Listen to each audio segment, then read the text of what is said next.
England সফরে ভারতের নতুন টেস্ট অধিনায়ক শুভমান গিল সহ অধিনায়ক ঋষভ পান্ত।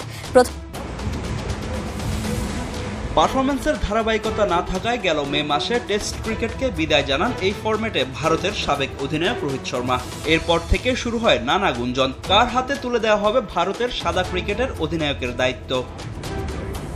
অধিনায়ক হবার দৌড়ে সবার চেয়ে এগিয়ে ছিলেন জাসপ্রীত বুমরাহ। সবশেষ বর্ডার গাভাস্কার সিরিজে মেন ইন ব্লুদের সহ অধিনায়কের দায়িত্ব পালন করেছিলেন এই পেসার। ভারতকে 3 টেস্টে নেতৃত্ব দেওয়া লোকেশ রাহুল ও সাবেক অধিনায়ক বিরাট কোহলির নামও ছিল তালিকায়। তবে রোহিতের মতো সাদা ক্রিকেটকে বিদায় জানান বিরাট।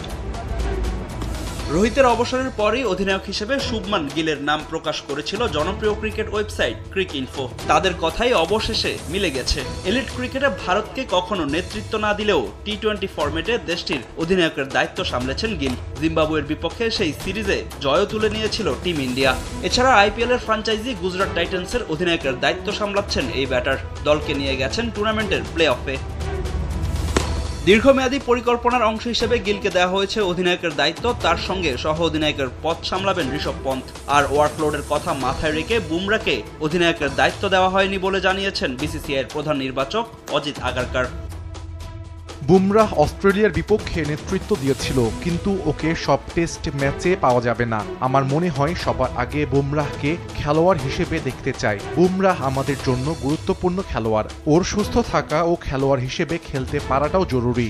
গিলকে অধিনায়ক ঘোষণার দিনে ইংল্যান্ড সিরিজের জন্য দল ঘোষণা করেছে ভারতীয় ক্রিকেট বোর্ড। 5 টেস্টের এই সিরিজ দিয়ে লাল বলের অধিনায়কত্ব শুরু করবেন গিল। শ্রীলঙ্কার বিপক্ষে এই সিরিজে টেস্ট চ্যাম্পিয়নশিপের নতুন চক্রের মিশন শুরু করবে মেন ইন ব্লু। তবে ভারতের এই দলে জায়গা হয়নি দেশটির তারকা পেসার মোহাম্মদ শামি, যা নিয়েও ব্যাখ্যা দিয়েছেন বিসিসিআইয়ের প্রধান নির্বাচক। শামির ফিটনেস প্রত্যাশিত পর্যায়ে নেই। আমরা আশা করেছিলাম সে প্রস্তুত থাকবে, তবে শেষ পর্যন্ত তা হয়ে ওঠেনি। দুর্ভাগ্যজনকভাবে তাকে আমাদের বাদ দিতে হয়েছে। 28 সদস্যের স্কোয়াডে প্রথমবারের মতো ডাক পেয়েছেন আর্শদীপ সিং ও সাই সুদর্শন। 9 বছর পর টেস্ট স্কোয়াডে ফিরেছেন করুণ নায়ার। আগামী 20 জুন সিরিজের প্রথম টেস্টে হেডিংলিতে ইংল্যান্ডের মুখোমুখি হবে ভারত।